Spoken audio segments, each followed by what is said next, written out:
此次重启封将塔，工部集合了所有人力物力，必将振奋三军之势，壮我大萧军威啊！早就该如此了。若是我们早一点重视军力，哪还会有如今被北周胁迫之事？孟公子慎言呐，国事国策那是你我可以妄言的，更何况在公主殿下面前。司徒大人，孟元旭也是无心之言，司徒大人不必理他便是。司徒大人以身作则，殚精竭虑，任重道远，想必也是过多艰辛。也希望大人在之后可以万事顺心，大吉大利。承公主殿下吉言，为陛下行事，为大萧行事，乃是下官职责所在，定当在所不辞，不负皇恩。司徒大人免礼。我记得大人曾经也是兵部出身，想必对扩建封将塔也是有格外的感触吧？没错，此事相信王生王大人心中兴许能理解下官所感所想啊。封将塔一直是我心中的圣地，也是我大萧军魂所在之处。生者生生不息，亡者魂归故里，此乃军人之夙愿。没错，这是我们所有军人的夙愿。封将塔是负责封赏立有军功之生者，便当有另一座塔，负责追封立有军功之亡者。此番陛下下旨新建三军塔，便是此意啊。封将塔扩建，诸位负责的三军塔，乃是重中之重啊。啊，这不就是一片荒地吗？为何要选在离主塔如此之远的地方？主塔建成之后，真正的占地面积会超过现在的3倍。三军塔建成之后，还要再建造一些相关的场所作为匹配，因此，两塔之间必须要保持如此间距才算合理。这也是陛下的意思。公主，相信陛下与您商议过此事。我与皇帝哥哥也仔细研究过图纸，一致认为此地就是三军塔最佳建造之地。李度亮，你觉得呢？若从图纸上看，此处确实为建造三军塔最佳位置。无论与主塔的呼应，还是地理位置，只不过……你怎么回事啊？没什么。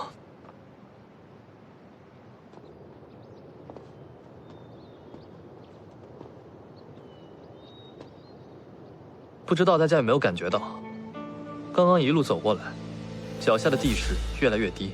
如果我没有感觉错的话，此处低凹之处，比封将塔的位置还要低了不少。你这么一说，好像是这么一回事儿。要整体看来，这里更像个大土坑一样。低洼地势会对建造三军塔有何影响吗？准确来说，是致命的。啊，这么严重吗？公主，当真如此？此地确实是低洼地势，平时还好，若要是雨季的话，水涝成灾，这绝对是不行啊！你这么说我就明白了，原来是怕下雨啊！可是这已经是最佳的地方了，除了此处，没有更好的地方了。这可如何是好啊？这好像也没什么难的吧？既然这里是低洼，那我们用土填平不就行了？理论上说，运土是可行的，但此地面积实在过大，若想完全填平，耗时又耗力，工程势必庞大。我们却只有短短3个月工期啊！不行，我们必须得把工期缩短到2个月。2个月，那就更难了呀！必须是2个月。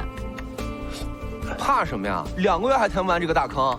若只是运土，2个月时间自然是够。可亚奈，你忘了，填平地基只是第一步而已，我们真正的工程是建造三军塔。也是。李度亮，你有什么想法吗？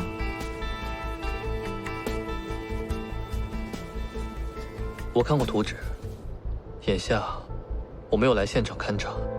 你说的对，无论是地理形势，还是与主塔的呼应，亦或所谓的风水，这里都是最佳选择。甚至说，这是唯一的选择。那这可怎么办啊？即便我们用运土的方式从城外北山运送，就算最近的路线也非常远，人力、物力以及时间成本都非常高。人力物力大可不必操心，工部一定会为公主以及诸位通力合作，全力支持。即便如此，也需要2个月的时日，才能将这低洼填平。不行， 2个月绝对不行。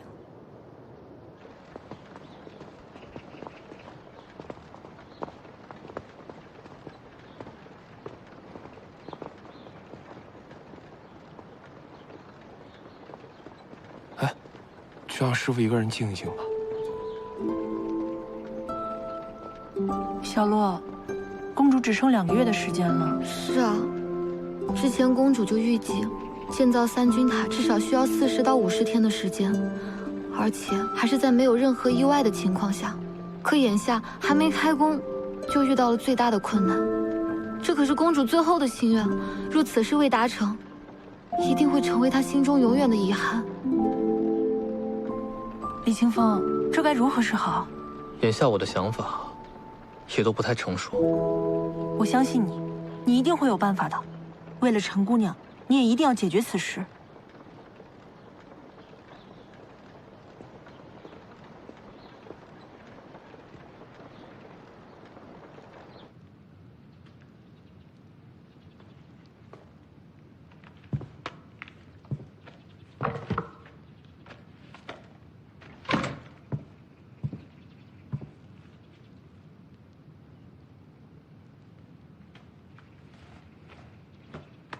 里面有很多楼阁式的建造实例，提到了地形地势的因素，你可以查阅一下。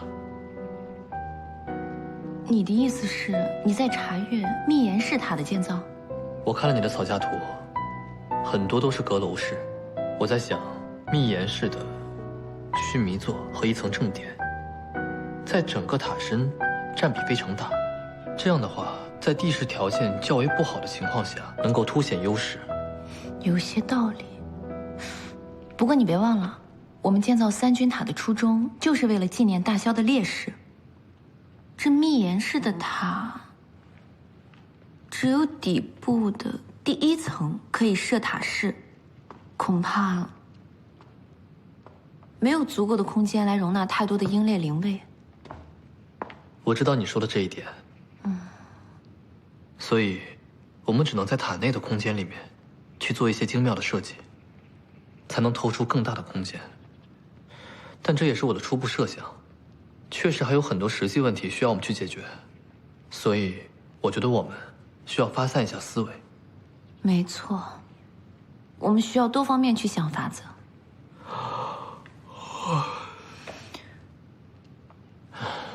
李清风，方才司徒大人在，我没法好好说你。可是你刚刚这样子，到底有没有把心思放在这上面啊？你难道都不知道建造3钧塔对我来说是有多大的意义吗？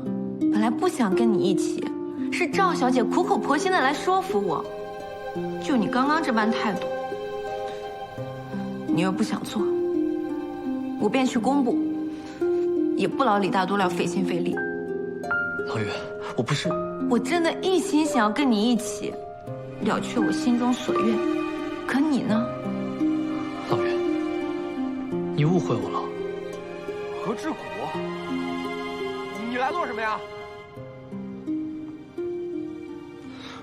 朗月，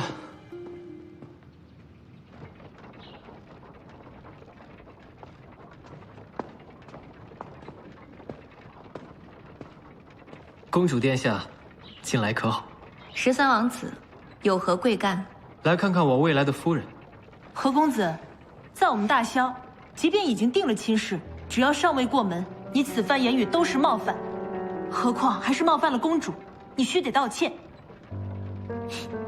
赵小姐，我早有耳闻，你招亲多年，却始终未遇到良缘，怕你是对这男女之事刻板了一点。如果你能够抛弃这些传统的旧念，然后呢，再主动一些，我相信，也许你很快就会遇到如意郎君。不如这样吧，本王介绍一些北周的好男儿，给你认识认识。你13王子，我的朋友，你不可以出言不逊。公主误会了，我呢是真心为赵小姐着想。况且，再过2个月，公主也会成为北周的王妃，多促动2国通婚，乃是和平之大计啊。来者皆是客，既然耶律王子大驾光临，便请坐下，喝杯茶吧。也好，请。秦风，你小子，请稍等片刻，我去泡一壶上好的碧螺春。还是李公子懂得待客之道。正所谓识时务者为俊杰，看来李公子将来必定大有可为啊。公主，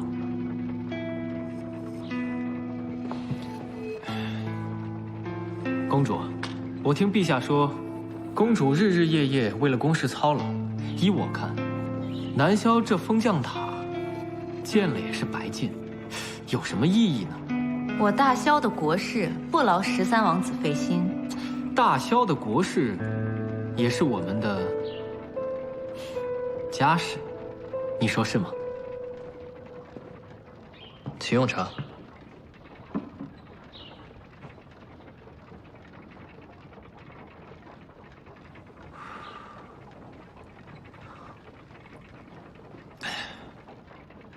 果然是好茶，看来李公子对本王是以诚相待呀。如果是这样的话，本王不妨跟李公子交个朋友。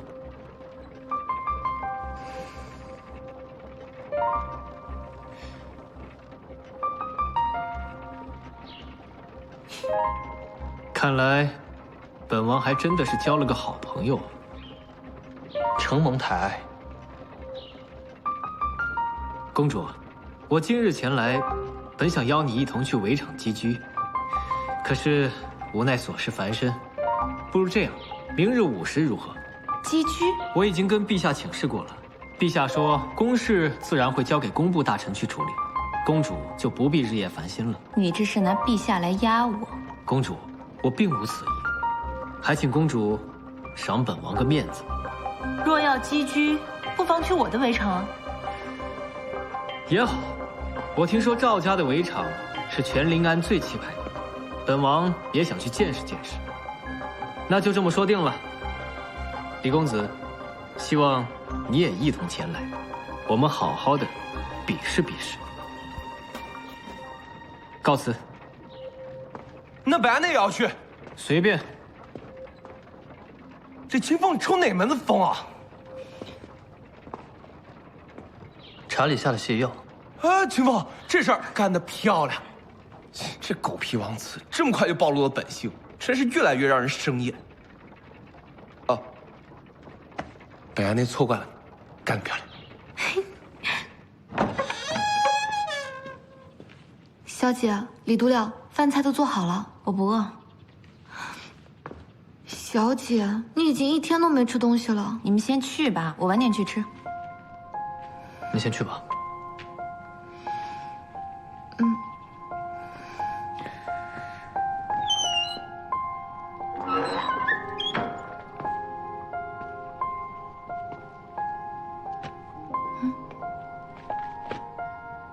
去吃饭。我说了，我晚些吃。哎，你做什么啊？人体需要进食才能维持精力与活力，所以为了保持更好的思路与状态，快速的查阅资料，我们现在立马就去吃饭。不对，查询资料的时候，我的大脑也在飞速运转，一旦思绪被打断，就很难再进入状态。要想再度进入状态，不知道要花多少时间。而越进不了状态，我就越急躁，越急躁我就越进不了状态，如此循环往复，耽误的可不只是2刻钟。你这是过分夸大。我是在阐述事实。去吃饭。你松手。我不松。你一个小小的督料将，连公主的话都不听，你这是大不敬。那你最好能治我的罪，最好流放北周。听话。你不松手，我就不去。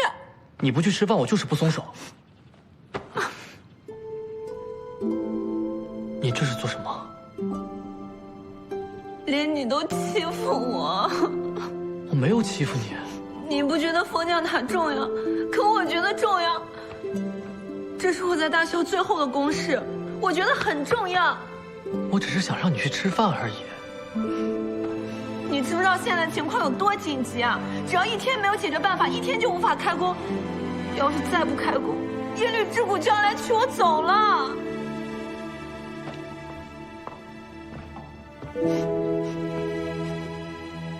朗月，我不相信，2国交战，会受所谓联姻的影响。即使你嫁过去，他们也会开战的。我没想到你是如此天真之人。你要去哪儿？吃饭。朗月，北周人都是王八蛋，尤其是那什么狗屁王子，竟敢欺负师傅。他要是现在在北安内面前，北安内定锤爆他的狗头，信不信？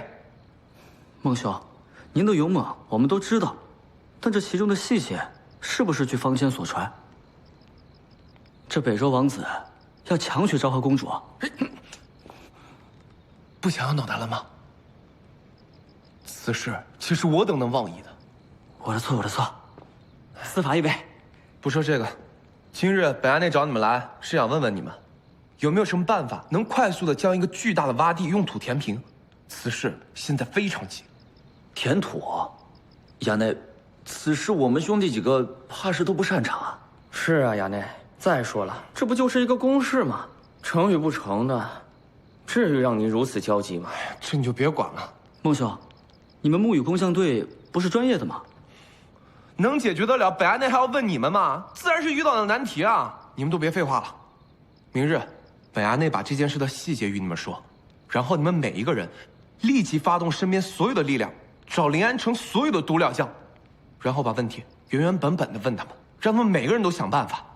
只要谁能解决这个难题，北安内就重赏他100两银子，不，200，不行不行，500两银子。500两，500两。孟兄，你放心，兄弟们一定竭尽全力，帮你完成此事。其实北安内也知道，连李清风那家伙都束手无策，基本上也没别人能有办法。北安内真的太生气了。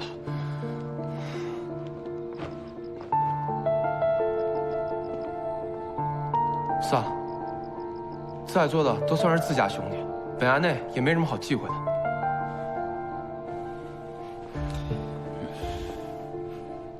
没错，北周那个混蛋王子的确要强娶公主，也就是当朝昭和公主。本衙内与师父一起长大，情谊深厚，如今却只能眼睁睁的等着那个混蛋王子抢走师父，这口气，本衙内是咽不下去。你们说，有没有什么办法？徐云瑞，平时你鬼点子最多，你来说。其实我想到一招，但是有一些风险。你说啊。是，不管什么办法，本衙内先听听再说。还是36计，8个字：无中生有，暗度陈仓。说人话。表面上，咱们可以把公主交给北周的迎亲队伍，暗地里咱们找一伙人，在迎亲队伍的必经路上假意打劫，其实是营救公主。这不很明显是我们干的吗？北周人是坏，可他们不蠢啊！孟兄别急，听我继续往下说。你快说啊！咱们在迎亲队伍的路上，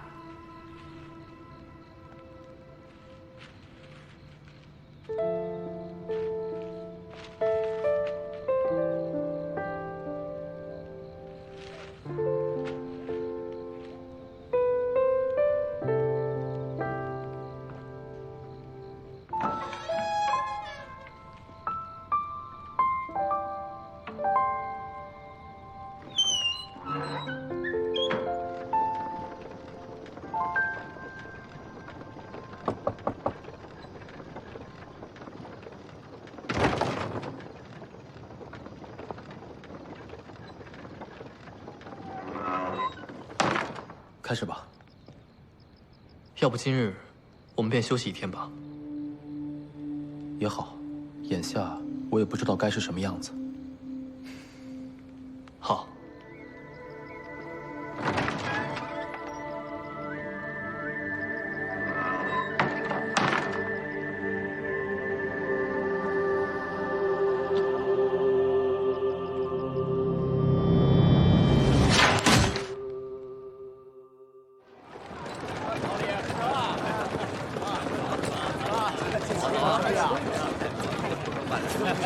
撤！撤！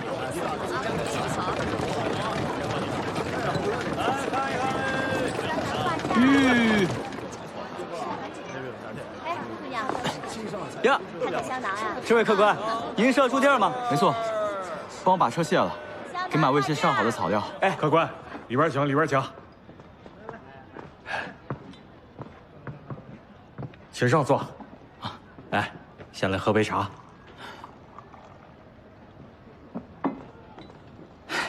客官，您的马车已经给您安置好了。有劳小兄弟了。没事没事。哎，跟你打听个人啊，韩中正，你认识吗？韩首富啊，这个自然知道。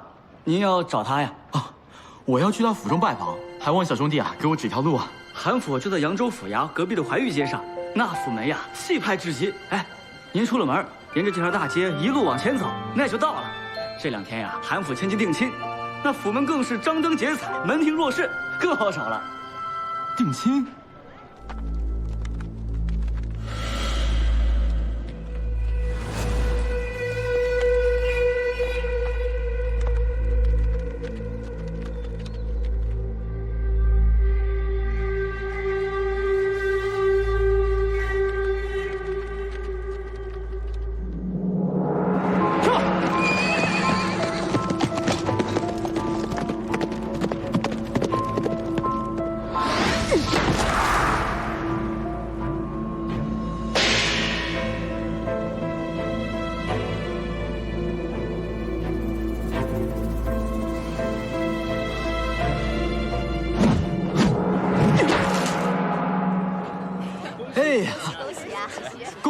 恭喜啊！好，请问公子您是？我是来庆贺的。请问您尊姓大名啊？罗烨。罗烨。罗公子，抱歉，这宴客名单里啊没有您的名字，您啊还是回去吧。嗨，是这样，在下曾经在落难之时啊，得到过韩中正韩老爷子的帮扶，救在下于危难之际。这对韩老爷来说虽然不算什么。但对在下而言，如同再造之恩。得知今日韩府大喜，在下特此备了薄礼，前来庆贺。啊，原来如此啊！不过我们今日韩府定亲，请的呀，都是一些家族至亲，便是来做个见证罢了。您不妨等到大婚之日再来祝贺。我进去说几句话我就走啊！哎，罗公子，今日啊当真不便，您啊还是回去吧。我这来都来了，就说几句话啊！哎呀，您到底是所谓何事啊？我都说了，我是来庆贺的。罗烨，哎，这名字谁给我提起来过？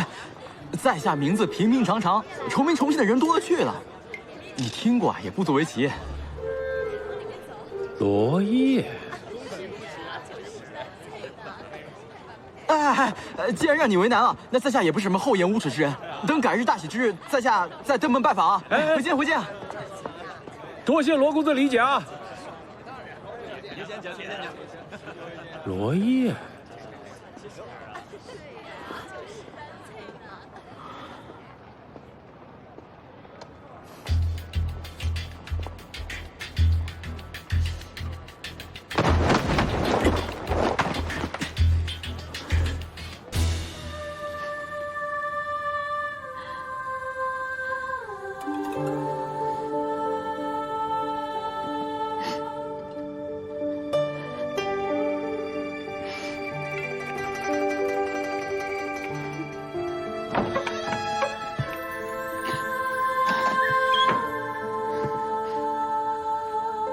去把老爷叫过来，我有话对他说。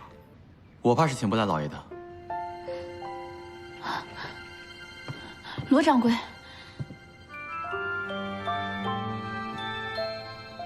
你为何会来扬州？你知道为什么？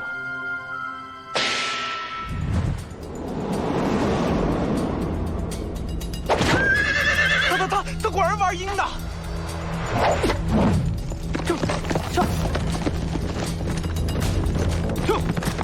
这小子仗着自己的马快罢了。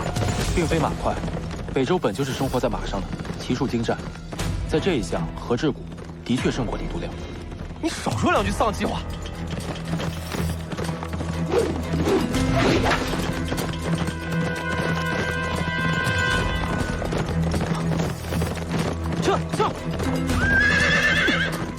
沈阳要压制住这位何公子的内劲，就可以弥补速度上的不足。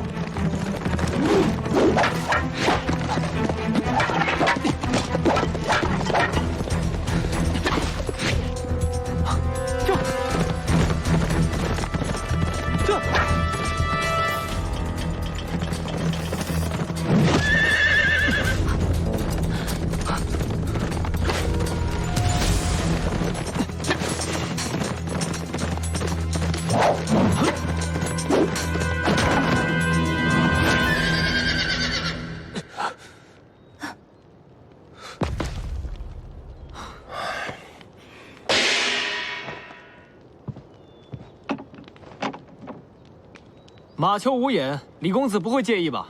自然。那何某可就先下一城了。这……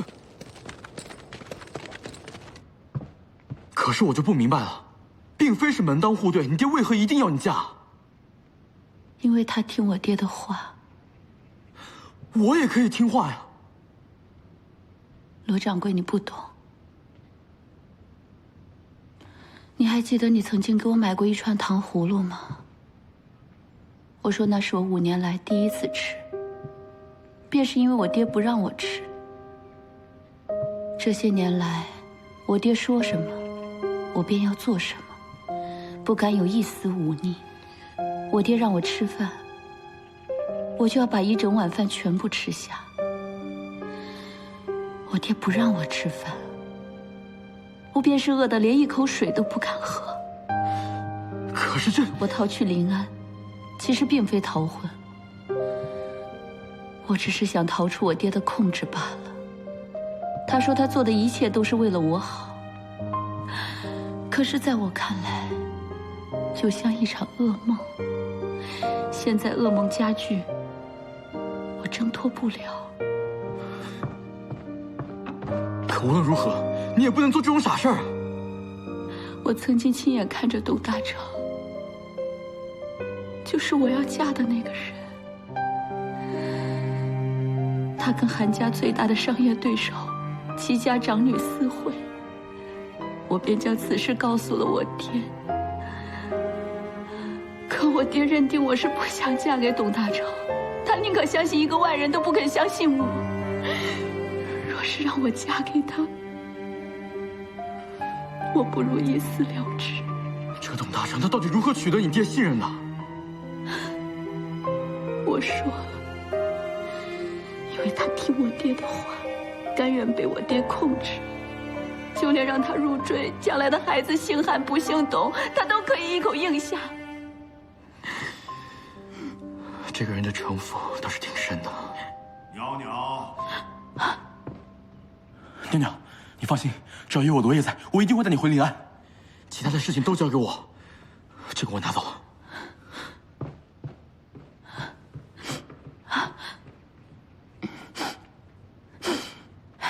来了。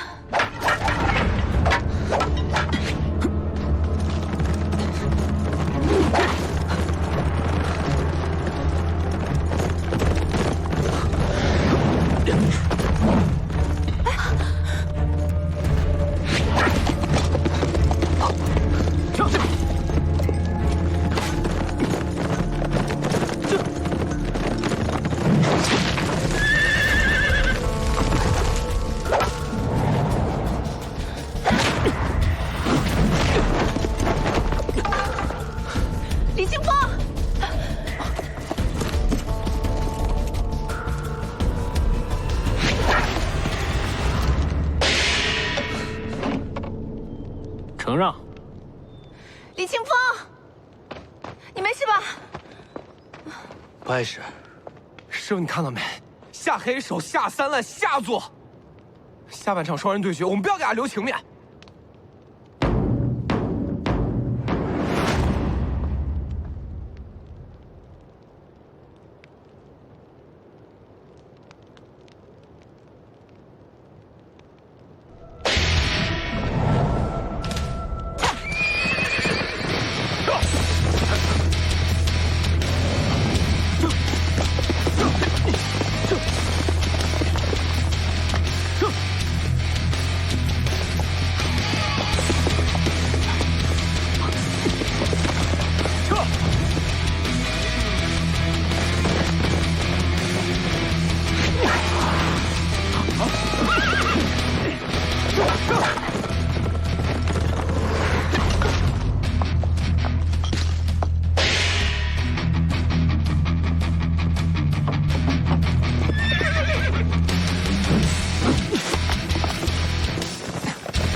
冷月，传过来！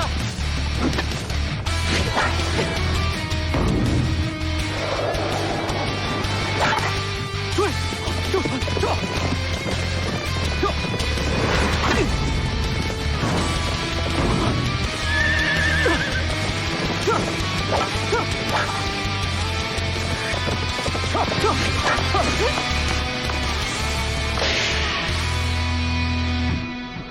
哎，太舒坦了！哎，再让那北周王子嚣张啊，最后输的像条丧家犬。北安那看看那德行就开心。公主和李都亮真是狠狠地折了他的威风。师傅啊，做你的徒弟也太长脸了。师傅，你怎么了？喂，你是不是又惹师傅生气了？哎，师傅，你看，即使赢了他，又如何呢？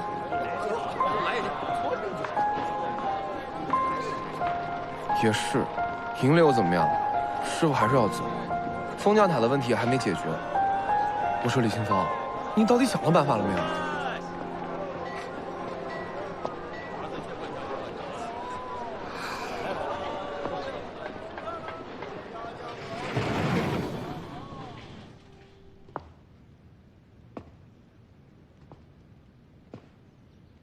去打马球了，找你可真不容易。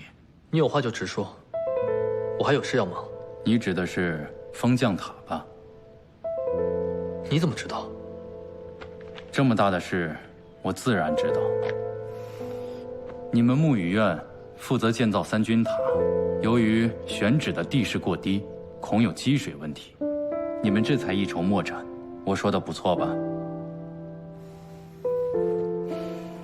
有问题就解决问题，自小到大，你可从来没有如此灰心丧气。这次问题不同，我查了所有建塔的资料，没有任何办法。看来你这次确实是为感情所困，才失去了基本的逻辑判断。什么意思？你看的都是关于建塔的资料，可你为什么不去查一查，如何解决地势问题呢？地势的问题我们早就讨论过了，唯一的方式就是填土，但是填土的工程太大，朗月2个月后就要起身，根本就没有时间。你说的这些我都知道，我说的是填土的方式，你有没有想过？填土的方式？任何问题，你都要首先发现它的症结所在，以及最有可能成为突破点的地方。只有这样，你们才能有一个正确的方向，否则便会像你们现在这般钻牛角尖，甚至是背道而驰。找到一个问题的突破点，那就是填土的方式。我之前想错了，我错了。这是我亲手绘制的临安城地势图，主要是从三军塔到城内城外各个运土点的主要路线图。你拿回去，好好研究研究吧。还愣着干什么？拿着呀。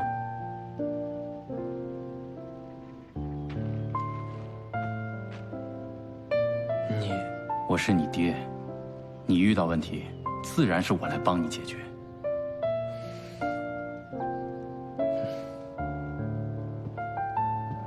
你的问题解决了，那爹的问题该当如何？今天啊，实在是人多，照顾不周，请多多包涵。多谢王掌柜啊！慢走，慢走。哟，嘿，姑爷。啊，徐管家。姑爷，这都是最后的宾客了，今日可是辛苦您了。徐管家，您看您这是说哪的话？这都是大成应该做的。哦，对了，我还想问问徐管家，大成今天的举止有何不妥之处，还望您多多指教。哎呀，瞧您说的，姑爷太客气了，老爷真是没看错人呐。哦，那今日便已无事，姑爷还是请回吧，也好早点歇息。好，那我先回去，明天见。啊，哦，姑爷。今日定亲宴一吃，这韩府便要准备纳婿的琐事了。你呀，这2天不方便来，哎，就只等着拜堂成亲了。也对啊，好，那我先告辞了。哎，姑爷慢走。好。好啊。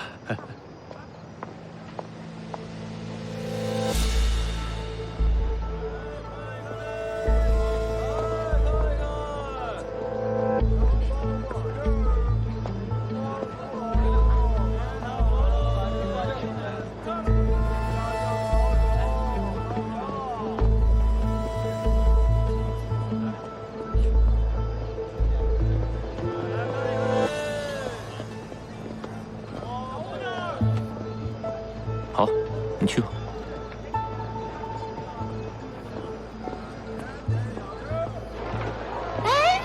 公子，进去看看啊！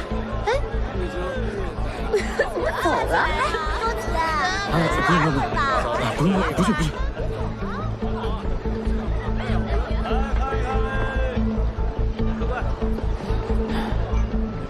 奇怪，还挺像个正人君子。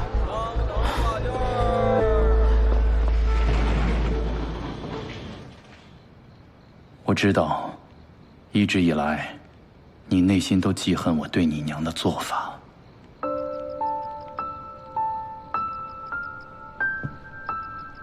你觉得是我的所作所为伤害了她，才导致她郁郁而终。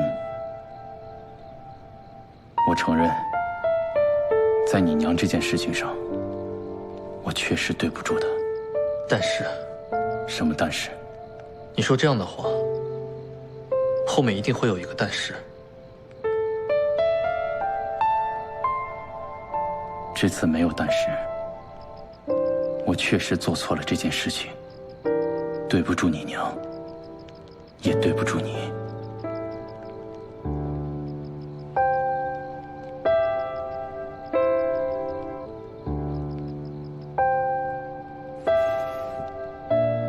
当年，我若娶你娘为妻，便会得罪尚书省侍郎，那未来在官场上的道路就会被彻底堵死。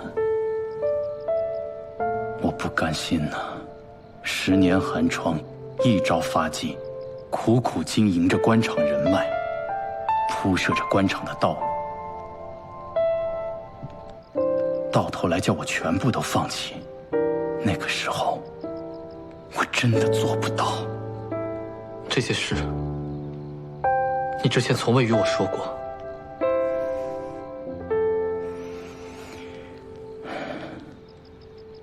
现在我真的后悔了。如果有重来一次的机会，我一定会重新选择，哪怕有惨重的代价，也一定会跟随自己内心的声音。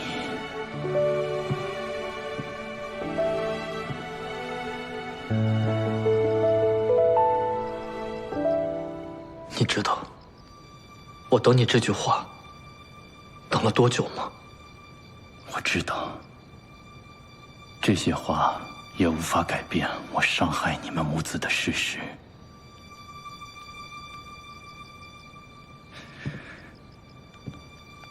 但是清风，你能原谅爹吗？你在我眼里，你依然是个懦弱的人。但是，我不会再恨你了。娘的死，我确实怪了你很多年，也恨了你很多年。但是我更恨的是，这么多年来，你从来没有对这件事表示过歉意。你说了这些话，我不会再怪你了。